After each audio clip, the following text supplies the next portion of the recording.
This is your daily dose of all things royal. Welcome back, my gorgeous, good-looking friends. This video is going to make your blood boil. If you have high blood pressure, I strongly suggest you skip this one. So today, a piece published by the Daily Mail, you know, the media outlet where the King's head of PR, Tobin Andre, came from, just 2 hours ago from Royal Rota's Rebecca English. It's finally confirming everything I've been telling you for months about this Harry and Meghan scam, all wrapping up. And there's no doubt the king is right in the middle of it. Once people start getting their heads out of their asses about how the public was deceived, it's going to turn a lot of people off the institution, literally for good. They'll realize all this outrage, agitation, and harm Harry and Meghan caused to innocent people means nothing to the crown.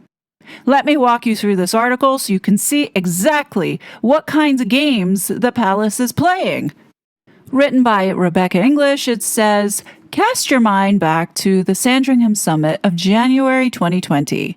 Seems like a lifetime ago, doesn't it? And yet, it remains an event that has acute relevance, at least in royal terms today. Putting aside the inter-family tensions and drama, at the heart of it was an elderly woman faced with the devastating professional and personal loss of an adored grandson. And yet, as much as she loved Harry and was deeply, deeply pained by his decision to walk away from the institution she had devoted a lifetime of service to, Queen Elizabeth's mind was clear. There was no world whatsoever in which Harry and his wife, Meghan, could or should be allowed to operate as half-in, half-out royals. That would, to her mind, completely blur the clear delineation needed between public service and personal gain. Harry was told to keep the day job and shut up or walk away. He chose the latter, but not without throwing a few well-aimed grenades in his wake. In recent months, however, an uneasy truce, if indeed it can be called that, has settled between the parties. The palace accepts that Harry and Meghan are no longer working royals and have to pay bills. Excuse me? An uneasy truce? The palace? Excuse me? Last I checked, I thought the king was in charge. It gets worse, folks. As long as their actions aren't too heinous and they keep their barbs to a minimum, then peace may reign. No, what do you see happening here? People are all up in arms that you have two runaway royals exploiting vulnerable people for money. No, peace is not reigning at this moment. Fast forward to the Duke and Duchess of Sussex's pseudo-royal tour of Australia this week, however, and one has to wonder whether the couple has actually managed to outplay the institution in the end. Billed as a low-key mixture of philanthropic work with a little commercial endeavor thrown in, much of the focus has understandably been on the couple's planned speaking engagements. He on mental health and leadership, her at a besties weekend in Sydney. But as has become abundantly clear barely 24 hours into their trip, this is only the tip of the iceberg as far as the Duke and Duchess of the almighty dollar are concerned. Hours after they were feted for visiting a hospital in Melbourne, posing with young cancer patients, it was revealed by the Sussex-friendly People magazine in the U.S. that the Duchess was merching the very clothes off her back via a new AI fashion portal that she is now investing in. Not just her 922-pound Karen G dress, an Australian designer natch, but her 575-pound real fine earrings and even her Christian Dior shoes. Billed as Meghan, Duchess of Sussex, her platform features dozens of pictures of her in recent months, many pointedly showing her hand in hand with the late Queen's grandson, still fifth in line to the throne, all with links to buy her outfits. One-Off is an AI-powered fashion platform and app that allows users to shop curated celebrity-inspired looks. It has been described as the Spotify for fashion, perhaps a rather unfortunate description in the Sussex's case given the disaster of their megabucks deal with the streaming giant, whose head of podcast innovation and monetization labeled them grifters. Stars who are verified, such as Meghan, can earn affiliate revenue every time a fan purchases an item. The current revenue split on a sale is apparently 10 to 25% from the retailer to One-Off, which is then shared with the creator. It is not clear how much the Duchess expects to make, but the firm said of its deal with Meghan, she cares about fashion and was motivated to invest not only to expand her portfolio, but to help uplift the fashion designers she is a fan of. It also, perhaps, explains why last year's plan by Meghan to share affiliated clothing and accessory links through Instagram, on which she also earned commission through another platform, Shop My, was suddenly and inexplicably pulled without explanation. It was also announced Meghan had secretly broken off from the couple's program of public engagements to film an appearance on MasterChef Australia, which breathlessly revealed the news by saying a passionate foodie with global influence graced the kitchen. It goes on to say, in a short clip released on social media, Meghan can be seen beaming from ear to ear as she strides onto the set after being introduced as royalty and the Duchess of Sussex. None of this would actually be a problem in royal circles, I'm told, if the couple had simply gone to Australia, where Harry's father, King Charles, let us not forget, is head of state, as private individuals looking to make a fast buck. What makes Harry and Meghan's approach so egregious to many, however, is the way in which they have organized their trip as cosplay royals, kicking off with a string of highly choreographed and very traditional royal tour-style public engagements. Hospital, tick. Sports event, tick. Armed forces and wreathing, double tick. No, I don't think that's why this is so egregious. It's the way that Harry and Meghan exploit vulnerable people, and they're not doing it with a genuine intent. That's the reason why people are so pissed off, in addition to everything that they've done. Like, they just really want us to forget about the last 6 years. And I'm sorry, that is not going to happen. If you're listening, Tobin. The photographs of Harry at the Australian War Memorial in Canberra, medals on display surrounded by dignitaries and children in school uniform, could easily have been taken on his and Meghan's official 2018 tour to the country. All of this has cleverly made them headline news just before they embark on a series of presumably lucrative commercial deals. Now, this part you need to pay attention to. Says, even the operational note outlining details of the trip sent out to selected journalists bears an uncanny resemblance to those regularly issued by Buckingham Palace. Neither has there been any pushback from their normally quick to criticize PR team over the way in which Australian media has taken to describing their time in the country as a royal visit. And this is why I hark back to Sandringham. Now watch how all of a sudden the Sandringham summit narrative has changed. It says here, a source involved in those highly tense negotiations 6 years ago once told me that the focus of the talks, as far as the palace was concerned, was not on the issue of security or HRHs, but always on Harry and Meghan's status as working royals and protecting all those concerned, as well as preserving the commercial-free nature of the institution. So this whole entire time, Rebecca English had this information and never thought to share until now? Okay. So do their activities in Australia this week, which seem to fail to delineate in any way between their notoriety as former working royals and their new lives as entrepreneurs, push matters to the point of provocation? Well, yes and no. Now, this is the part that surely pissed me off, and I guarantee it's going to piss you off. It says here, while there is a definite sense of irritation in royal circles, so you think, there have been no renewed conversations, I'm told, about the king stripping them of their titles and Harry's place in the order of succession, something that the public, at least on social media, have begun to call for loudly again.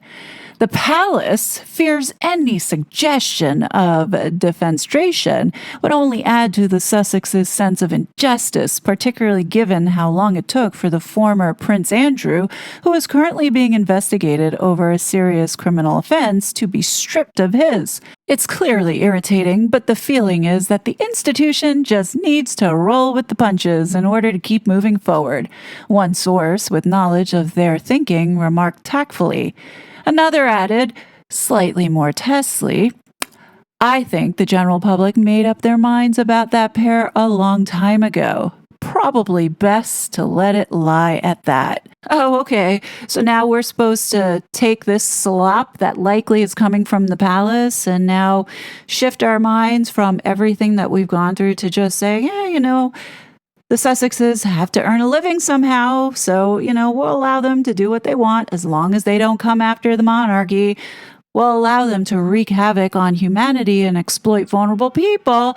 And yeah, if they tie themselves to the crown, it's okay, as long as they don't come after any of the working royals. This is essentially what I'm reading here. So everything that's happened over the last 6 years really didn't matter. Didn't matter that this couple have harmed innocent people unknowingly online. Doesn't matter that Prince Harry, a UK prince on US soil, interfered with the will of the American people for the election 2020. Nope, that doesn't matter either. And you know what? It really doesn't matter that Meghan is now going to merge her title and ride off the backs of the royal family as well as grift wherever she can here in the United States. And nothing's going to be done about it. All the while, still being protected and still being given access. This, to me, folks, is blatant deception.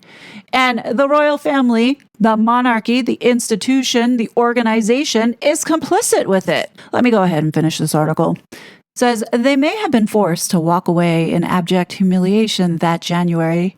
Their grand plans to collaborate with the late Queen as progressive, financially independent members of the royal family in tatters. But have Harry and Meghan eventually got what they wanted by the back door after all? However, one cannot help but think back to the late Queen Elizabeth, who, by coincidence, will be the focus of the royal family's thoughts and deeds next week at events to mark the centenary of her birth, an anniversary many had dearly hoped she would have been here to celebrate in person. One well-placed source, those sources, previously close to the late monarch, told me of the Sussex's Australian jaunt. While I'm not going to speculate on what Her late Majesty would have thought about this, I can tell you with utmost certainty that this is exactly what she tried to ensure wouldn't happen. Yeah, I'm starting to not be so sure about that anymore. We're supposed to believe that in 2020, the Queen didn't know what Harry and Meghan were coming over here to do with the Biden regime. After all, Obama was her favorite president. So yeah, I don't think I can trust any of this anymore. I really can't, especially after all that we have gone through. Now they've done a complete 180. Oh yeah, you know what? We're just going to roll with it. We're going to allow them to do whatever they want because they got to make money. They got to keep a roof over their head and stay financially independent. I will guarantee that they have been involved this whole entire time and now trying to flip the script in order to bring these two assholes back into the mix, because right now they are surely running out of time, especially with those Department of State documents sitting there about to be released. Megxit was a complete lie, and I think now people are starting to see that we have been duped. They lied to all of us, and it goes back to preventing Donald Trump from getting into office back in 2020. There's no way the Queen did not know what her grandson and his bitch wife were doing over here in the United States. She is the head of the government where she has access to intelligence where she gets briefed. There's no doubt in my mind that she had literally daily updates on this couple and what they were doing in Montecito back in that day. There is no way she didn't know. She knew. And so did Charles. And they all said nothing. And they allowed these two idiots here to undermine the will of the American people. So how can we say that we trust this institution? Everything that we see coming out from a PR standpoint, you don't think William and Catherine didn't know either? Come on. And this is why those Department of State documents, those 307 records comprised of 2,487 pages worth of information on Prince Harry from the Department of State. I'm fairly certain that somebody from either the Palace or Daily Mail is watching my channel because they're breaking the story that I broke 2 days ago and indicated the seriousness of it, indicated what this possibly could mean. Am I right?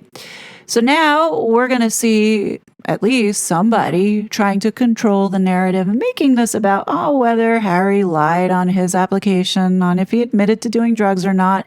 And they're going to try and reduce the damage of what really has been going on here. And I guarantee that in those Department of State documents, we'll tell a whole different story about why Megxit really happened. It's not what we think it is, and I'm willing to bet the farm on this one that it has a lot to do with what Harry was coming over here to do, perhaps maybe on behalf of the crown. It was announced yesterday that King Charles is going to have tea and a private meeting with President Donald Trump during his U.S. visit when he gets here at the end of the month.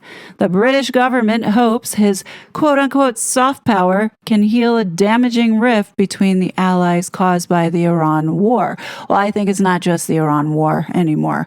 This has a lot to do with UK's involvement with our elections and trying to keep Donald Trump out of office. One comment that was left on Truth Social says the British were at the base of the Russian collusion hoax. Remember that when our special relationship gets mentioned. Yep. All true. Hillary and Obama were all behind that. Now, isn't it something that Niall Gardner was quick to be one of the first people to push this Daily Mail article out about Harry's visa and the documents held by the Department of State? Yeah, that should tell you something. How many times have we contacted him, told him about what Harry was doing here in the United States, and it fell on deaf ears? I suspect Niall Gardner is controlled opposition for the crown. That's my opinion. And this is also why certain people in this space also don't talk about this. And you know who I'm talking about. As far as I'm concerned, what Harry has been doing here in the United States is far worse than anything Andrew has done. So maybe the truth is the reason why nothing is going to happen to Harry and Meghan is because if something does happen to Harry and Meghan, they will take the whole institution down with them if they are a part of this. That's the more serious conversation that should be held right now. Not so much, because of Andrew and look how long it took for Andrew's titles to be stripped away. Nope. I do believe they are all in it together. And if one goes down, they all go down. And that's why nothing is being done about this couple. So we're just going to have to wait and see what's in those records, because at this point, we really can't listen to anything that the media is putting out there. We can't.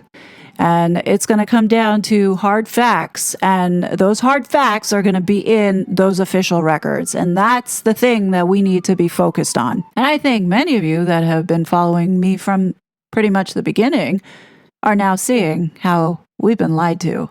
I'm going to go ahead and leave you with this final thought. I think many of you that have been following this with me are pretty much fed up of being emotionally manipulated every time we get close to the truth. Notice how they use the King's Cancer to get us to not push back, or how Thomas Markle Sr.'s health issues get brought up the moment we start questioning things.